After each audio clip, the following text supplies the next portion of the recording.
வலிகள் இருக்குது, அந்த பொண்ணு கொஞ்சம் அழுகிறது, இதெல்லாம் வீட்டில் சிம்டம்ஸ் இருக்குது என்னன்றதை பார்த்துட்டு இருக்காங்க.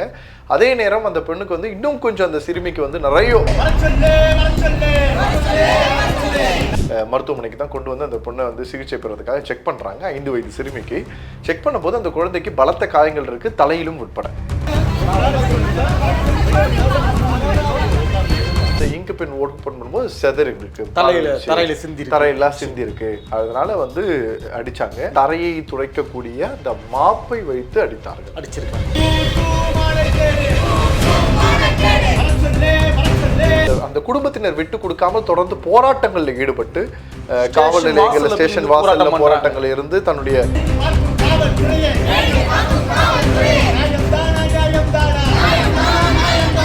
குழந்தைக்கு மிகப்பெரிய பாதிப்பு இருக்குன்றாங்க. இந்த வயசுல இருக்கக்கூடிய ரத்த கசிவுன்றது அவ்வளவு சாதாரணமாக விட்டுட்டு கலந்து போக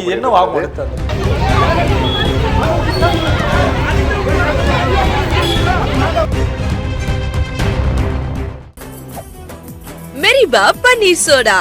ஐ ட்ரஸ்ட் மெரிபா.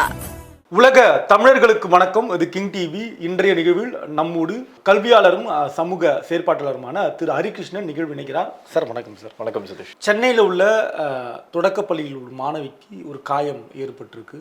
அந்த காயத்திற்கு காரணமாக தலைமை ஆசிரியர் பார்க்கப்படுகிறார். அவரை இப்போ அந்த பொறுப்பில் இருந்து நீக்கியிருக்காங்க. என்ன நடந்திருக்கு முதல் கட்டமாக? அதில் மடிப்பாக்கம் புழுதிவாக்கம் சொல்லுவாங்க இல்லையா, சென்னையோட அதாவது இது வந்து சென்னை மாநகராட்சிக்கு எல்லை உட்பட்டது. மாவட்டமாக பார்க்கும்போது செங்கல்பட்டு மாவட்டத்தில் வரக்கூடியது அப்படின்னு சொல்லலாம். ஏன்னா சென்னை வந்து கொஞ்சம் அப்படிதான் பிரிச்சிருப்பாங்க.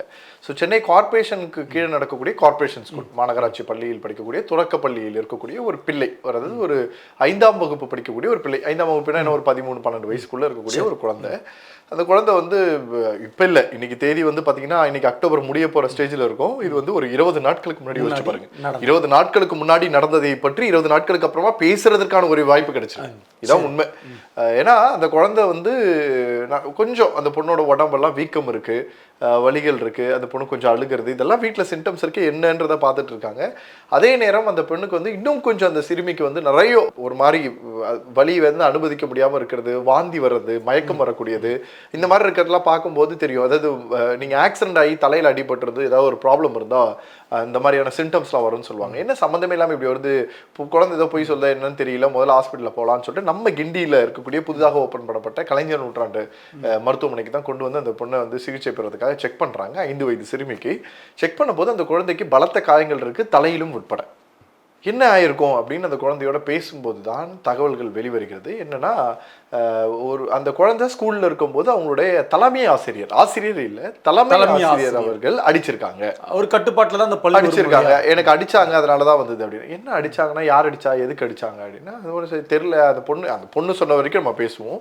ஏன்னா மேற்கொண்டு விசாரணைகள்ல என்ன நடக்கும்ல, அந்த பொண்ணு கூடிய வரைக்கும், சிறுமி கூறியது வரைக்கும் என்னன்னா, இங்கு பெண் வந்து ஓபன் பண்ணாங்க. இந்த இங்கு பெண் ஓபன் பண்ணும்போது செதறி இருக்கு, தரையெல்லாம் சிந்தி இருக்கு. அதனால வந்து அடிச்சாங்க. தரையை துடைக்கக்கூடிய அந்த மாப்பை வைத்து அடிச்சிருக்காங்க அப்படின்றது வந்து உண்மையிலேயே பகிரங்கமாக ஒரு காட்டு முன்னாடி பார்க்கிறோம் நம்ம.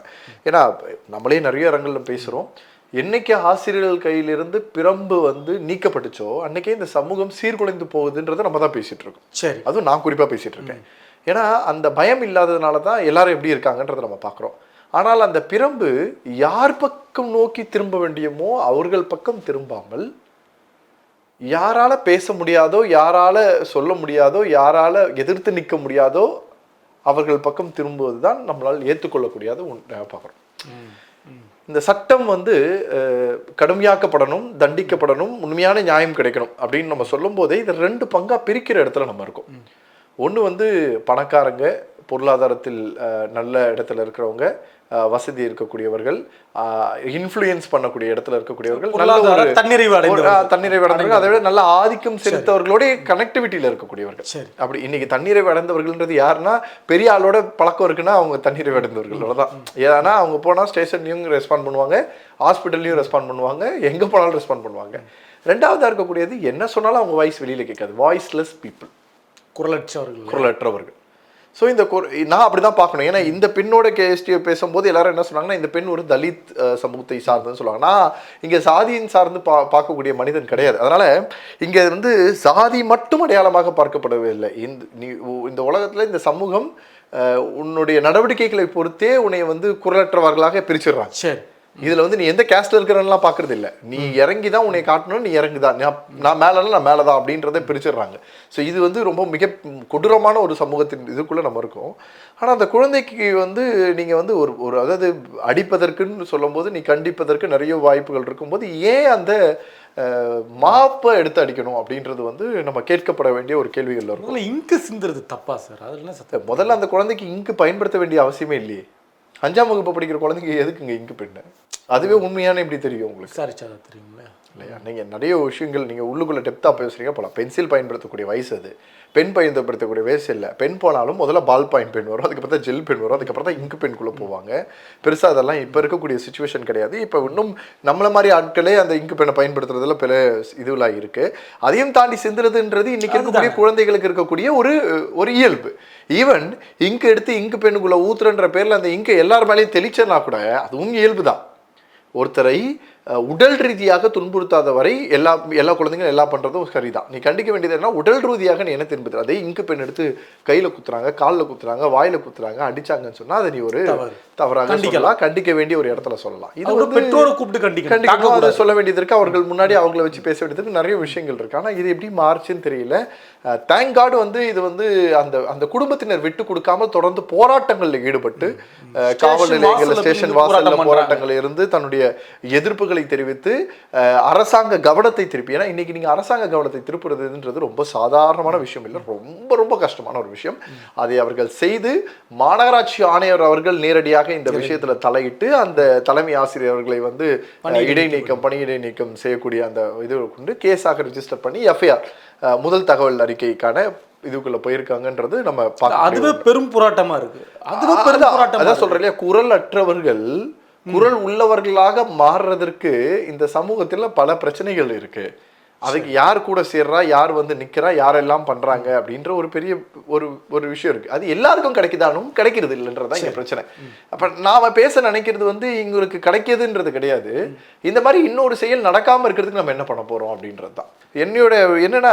ஏன் வந்து அரசாங்கத்தில் இருக்கக்கூடிய அனைத்து பள்ளிகள், அனைத்து மருத்துவமனைகள், அனைத்து அரசு சார்ந்த இடத்துலையும் ஏன் ஒரு சிசிடிவி கேமரா இருக்கக்கூடாது? ஸ்கூல்னு பேச வரல, நீங்க மருத்துவமனைக்குள்ள கூட போய் பாருங்க. இன்னைக்கு மருத்துவமனையில அலட்சியங்கள் அதிகமாக இருக்கப்படுதுன்றது நிதர்சனமான உண்மை. சரி, நிதர்சனமான உண்மை. நீங்க யாருன்னு அங்க தெரியாத வரைக்கும், உங்களால பேச தெரியும்ன்றது அவர்களுக்கு தெரியாத வரைக்கும் நீங்க ரொம்ப கீழ்த்தரமா தான் நடத்தப்படுறீங்க. இது எல்லா இடத்துலயும் நடக்கிறது. பிரைவேட் ஹாஸ்பிட்டல்ஸ்ல இது ஏன் இருக்கு? ஏன்னா தப்பு பண்ணவொடனே ஈஸியா தண்டனை கொடுத்து வெளியில அனுப்பக்கூடிய விஷயம் அங்க இருக்கு. அரசாங்கத்துல தப்பு பண்ணாலும் தண்டனை கொடுத்து வெளியில அனுப்பக்கூடிய வாய்ப்பே கிடையாது. அப்படி தண்டனையை நிரூபிக்கணும்னா அதற்கு என்ன வழிமுறைகள் இருக்குன்னா, இந்த மாதிரியான சிசிடிவி கேமரா தான் பொதுவாக பயன்படுத்தக்கூடிய ஒரு தெரிஞ்சு. ஆமா, சரி, அப்ப தெரியக்கூடாதுன்னு தானே இல்லாம இருக்கு. சரி, அரசாங்கம் போட வேண்டாம், நிறைய கார்பரேட் நிறுவனங்கள் இருக்கு, இதை செஞ்சு கொடுத்துட்டு போலாம், அது அரசாங்கம் ஏத்துக்கலாம். இது இது இது என்ன உளவியல் சார்? ஒரு மாணவியை தாக்குறதுன்ற உளவியல் எப்படி சார்? அதுதான் சொல்றேன் இல்லையா, இந்திரா காந்தி தலைமை ஆசிரியர் தாக்குறாங்க இல்லையா? நீங்க வந்து அந்த பொறுப்புக்கு சரியான ஆள் தான். நான் முதல்ல எப்பவுமே நீங்க வந்து நான் ஒரு 3 வகையான ஆசிரியர் சொல்லுவேன். இந்த ஆசிரியரை விட சிறந்தவர்கள் இந்த உலகத்துல இல்லை, எதுவுமே இல்லை. நான் எப்பவுமே சொல்லுவேன், நீங்க மாதா பிதா குரு தெய்வத்துல குருவை முன்னாடியாக கொண்டு வந்தா தெய்வத்தை பின்னாடியாக கொண்டு வருவதற்கான காரணம், ஆசிரியர்களை விட சிறந்தவர்கள் இந்த உலகத்தில் யாராலும் இருந்துட முடியாது. நீங்க யோசிச்சு பாருங்க, ஒவ்வொரு வருடமும் நீங்க இன்னைக்கு படிச்சா கோடி ரூபாய் சம்பாதிக்க முடியுங்க. ஓப்பனா சொல்றேன், கோடி ரூபாய் சம்பாதிக்க முடியும்.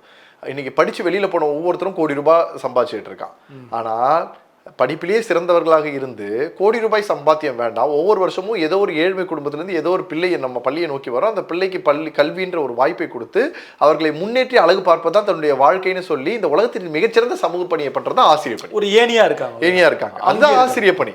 தனக்கான வாய்ப்புகளை கூட எடுத்துக்காம பிறருக்கான வாய்ப்புகளை உருவாக்கக்கூடிய ஒரு மிகப்பெரிய ஒரு உள்ளம்னு சொல்லலாம். அப்ப அதனாலதான் நான் அவங்களை ரொம்ப போட்டுறேன், மதிக்கிறேன். அவர்களை மாதிரி இந்த உலகத்துல அவங்க இல்லைன்னா நான் இல்லைன்னு தான் சொல்லுவேன். கண்டிக்கக்கூடிய ஆசிரியர்கள் இல்லைனாலும் நான் இல்லை, என்னையை கண்டிக்கிறதுக்கான ஆசிரியர்கள் இருந்ததுனால தான் நான் என்ன தப்பு பண்ணு நான் உணர முடிச்சுது. சரி. ஆனா அந்த கண்டிப்பு எப்படி இருக்கணும்ன்றதுக்கான வழிமுறைகள் தான் நம்ம விதிமுறைகளும் பார்க்க வேண்டியது இருக்கு. அப்ப அதை தாண்டி ஒரு சில பேர் செய்யறதுன்றது வந்து இட்ஸ் அ பர்சனல் வெஞ்சன்ஸ் அப்படின்னு தான் சொல்ல முடியும். ஒரு தனிப்பட்ட வகையில உனக்கு இருக்கக்கூடிய அதிகாரத்தை தவறாக பயன்படுத்தி நீ கொண்டு செய்ய விஷயம், அது மிகப்பெரிய தவறு, அதை ஒத்துக்க முடியாது. அது இங்கன்னு இல்லை, நீங்க எல்லா துறையிலும் பொதுவாக நான் சொல்றேன், இதை காவல்துறையாக இருக்கட்டும், மருத்துவத்துறையாக இருக்கட்டும், எதுவாக பட்டினும் நீ வந்து உனக்குன்னு இருக்கக்கூடிய அதிகாரங்களை நீ அதற்கு மேல போகக்கூடாது. அந்த விஷயத்தை எந்த அளவுக்கு இருக்கணும். ஏன்னா ஓப்பனா சொல்லணும்னா நீங்க சம்பாதிக்கிறதும் உங்க அக்கௌண்ட்ல விடுற காசும், ஹாஸ்பிட்டலில் இருக்கிறவங்களுக்கு வர காசும், ஸ்கூலில் இருக்கிறவங்களுக்கு வர காசும், எஜுகேஷனில் இருக்கிறவங்களுக்கு காசும், எல்லா காசும் என்னைய மாதிரி சதீஷ மாதிரி இருக்கிறவர்கள், இந்த வீடியோவை பார்க்கக்கூடியவர்கள் சம்பாதிச்சு அரசாங்கத்திற்கு வரியாக கொடுப்பதிலிருந்து வரக்கூடிய வருமானம். We are the owners, but we are saying the government is the owner. We are declaring as a government as a owner. So the government should take a responsibility to handle this such of cases and not supposed to be happen this kind of இதெல்லாமே. ஏன்னா ஒவ்வொரு குடும்ப சூழ்நிலையிலும் ஒவ்வொரு மாதிரியான குழந்தைகள் வரும். நீங்கள் பள்ளிக்கூடம்ன்றது வந்து கல்வியை கற்பிப்பது மட்டுமல்ல. பள்ளிக்கூடம் அப்படின்றது ஒரு குழந்தைகளுக்கு வாழ்க்கைனா என்ன, நண்பர்கள்னா என்ன, ஆசிரியர்கள்னா என்ன, ஒழுக்கம்னா என்ன, வாழ்க்கைனா என்னன்றதை கற்றுக் கொடுத்து அடுத்த படியை நோக்கி நகர வைப்பது. பெண் பிள்ளைகளுக்கு அது ரொம்ப மிக முக்கியமான ஒன்றாக இருக்கும். பிள்ளை தவறாகவே செஞ்சிருந்தாலும் அந்த தவறை எப்படி திருத்தணுன்றது ஆசிரியர்களுக்கு தெரியணும். அப்படி தெரியலன்ற பட்சம் அந்த பெற்றோர்களோட உதவியோட எப்படி திருத்தணுன்றதை பார்க்கணும். அதையும் நடக்கல அப்படின்னா என்னுடைய பள்ளியில உங்களுடைய பள்ளி குழந்தை இதெல்லாம் எடுத்துக்கிட்டா நான் பண்றேன், இல்லைன்னா முடியாதுன்னு சொல்லி அடுத்த பள்ளியை நோக்கி நகர வச்சு. இவ்வளவுதான் பெரிய விஷயம். இது ஏன் இவ்வளவு தூரம் போச்சுன்னு தெரியல. கண்டிக்க வேண்டிய பிள்ளைகளை கண்டிக்காம விட்டதுனால இன்னைக்கு ரோட்ல வந்து பிள்ளைங்கன்ற கெட்டப்பில் ஓடிக்கிட்டு இருக்கான், சுத்திட்டு இருக்கான், மற்றவங்களை பத்தி கவலைப்படாம இருக்கான். எந்த இடத்துல எங்க ஓடணும், யாருக்கு விசில் அடிக்கணும், யாருக்கு கை தட்டணும், எங்க போய் நிக்கணும், எதை பேசணும், என்ன படிக்கணும், எப்படி சம்பாதிக்கணும், எப்படி வாழணும், எப்படி முன்னேறணும், எதை பத்தியும் கவலைப்படாம இருக்கான். அவர்களெல்லாம் இந்த சமூகத்தில் இருக்கக்கூடிய நாம் விட்டுட்டோம். இந்த மாதிரி குழந்தைகளை கை வச்சு ஒரு பிரயோஜனமும் இல்லை. ஸோ இது மாற வேண்டிய ஒன்று, கண்டிப்பாக கண்டிக்கத்தக்கது. இல்லை, ரத்த கசிவு ஏற்பட்டிருக்குன்றாங்க, குழந்தைக்கு மிகப்பெரிய பாதிப்பு இருக்குன்றாங்க. இந்த வயசுல இருக்கக்கூடிய ரத்த கசிவுன்றது அவ்வளோ சாதாரணமாக விட்டுட்டு கலந்து போக என்ன ஆகும் அந்த பிள்ளைக்கு? இல்லை, நல்லபடியாக வரணுன்றதை நம்ம வேண்டிப்போம், நல்லபடியாக நடக்கும்ன்றதை நம்ம பார்ப்போம். அது பொறுத்திருந்து பார்த்தா தான் தெரியும். பட் ஆனால் தலை அப்படின்றது உசுருக்கு ரொம்ப மிக முக்கியமானது. தலையில் ஒருத்தவங்க அடிக்கும் போதே அவங்களுக்கு தெரிஞ்சிருக்கணும் அது உசுறு சம்மந்தப்பட்ட ஒரு இடம் இருக்கக்கூடியது. ஏன்னா மூளையிலிருந்து முக்கியமான எல்லாமே இருக்கக்கூடிய இடம். அதை அவர்கள் பார்த்துருக்கணும். அதை பண்ணலை. இனிமே இந்த மாதிரி நடக்காமல் இருக்கிறதுக்கான தண்டனை அந்த ஆசிரியருக்கு கிடைக்கணும்.